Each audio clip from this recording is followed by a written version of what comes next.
Hi guys, it's Peter, welcome to the channel. And today I'm doing a 6-month review on my Anbernic RG477M handheld. It's quite interesting, powerful device, and I really love it. And in this video I'm going to talk about what I like, what I don't like, and if I do recommend it to buy it these days or no. Like you already see, I'm really into handhelds. Back then, when there was no device which can emulate all those systems what you see here, I built my own handhelds, and I built quite few. I mean, if I put all of them, they probably will not fit on this table. But I always dreaming to have a emulation station handheld which can emulate everything what you see here and more. And 6 months ago or so, I purchased this guy. Even I already did have some other emulation station, but this one I purchased it for few reasons. First of all, it's quite powerful compared to my other one, and also the screen, 4:3. It's the same screen ratio what all those consoles was been made for. Well, guys, let's talk about what I like and what I don't like about this system. Pretty much it's quite powerful, quite comfortable in some way to hold it, and the best of all, it's a 4:3 screen ratio and 4.7-inch screen diagonally. Pretty much it's probably the best screen you can get these days, and the biggest one as far as I know. Maybe there is some system in a 4:3's bigger screen, but I don't recall that. Anyway, the screen is really awesome. I bought this system probably only for power. I mean, because it's quite powerful, and because the screen. I really love the screen. It can handle pretty much anything what you can throw up to Nintendo Switch, and pretty much anything what you see here, it can emulate no problem. And runtime, I believe it's around 5 hours or so. I never drain it in a one session from 100 to a 0 or so. Pretty much the runtime is plenty enough for me, and for mostly people will be plenty enough as well. And like I said, it's quite good on the one hand. Then let's talk about what I don't like it. The biggest con what I see, it's a weight. It's quite heavy. Even when you watch some other videos review, some people mention it that's a little bit too heavy, but no, it's not a little bit too heavy, it's heavy. And when you hold it, of course it's lighter than my mostly prototypes, but what you see here, it's a prototypes, and I never meant to sell them. Yeah, but this is a final product. I don't know why Anbernic did release this system with aluminum housing. First of all, aluminum housing, it's make it heavy.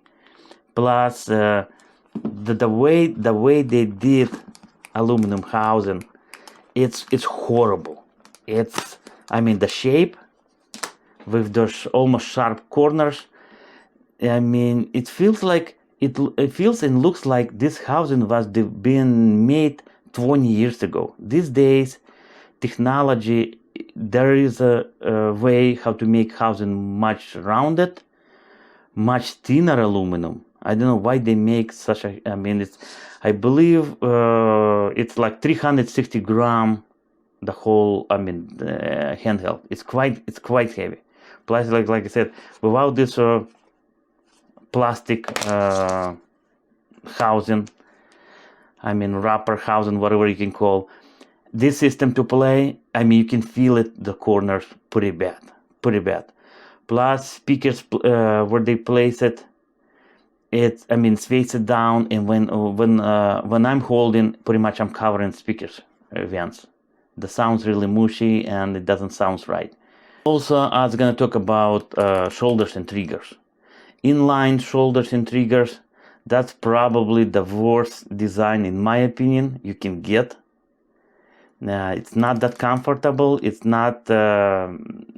doesn't feel normal especially when you play those games like on the PS2, which kind of requires switching quick your finger back and forth from trigger to shoulder, for example. Inline, it's not that comfortable. But otherwise, like I said, I like it, even besides those negatives. But the question is, these days, should you buy it?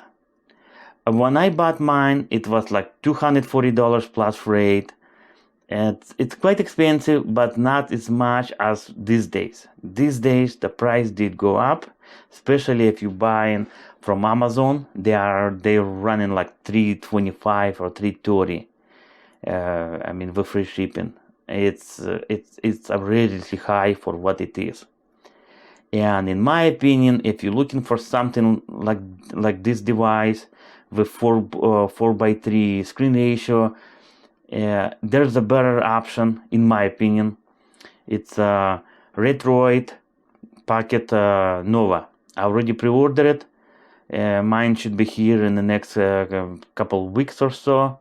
I'm not really sure. But that handheld supposed to be 100-gram lighter. The screen slightly smaller, like 2/10 or 3/10, whatever. It's slightly smaller than this one. But it's lighter, it's more comfortable, it's going to be on hand, plus shoulder and triggers not in line, it's socket configuration. I mean, I hope that handheld I will like better than this one. But this one I'm not saying it's bad, no. Especially, I mean, I know some people like it for that heaviness, for aluminum frame. It feels like it's a premium device. Yes, it does, feels pretty good. But it's heavy. It's more than it should be, in my opinion. But for price for $325 or around $300, I think there's better options already, or soon it's gonna be. And pretty much, I will probably, for that price, I will not recommend it. Yeah, but of course, we're all different, and it was up to you. Well guys, pretty much that's all I got for this video. I hope it was interesting and enjoyable. If you guys did enjoy it, thumbs up. If you don't want to miss any future videos, subscribe. We will be really appreciate. Thank you.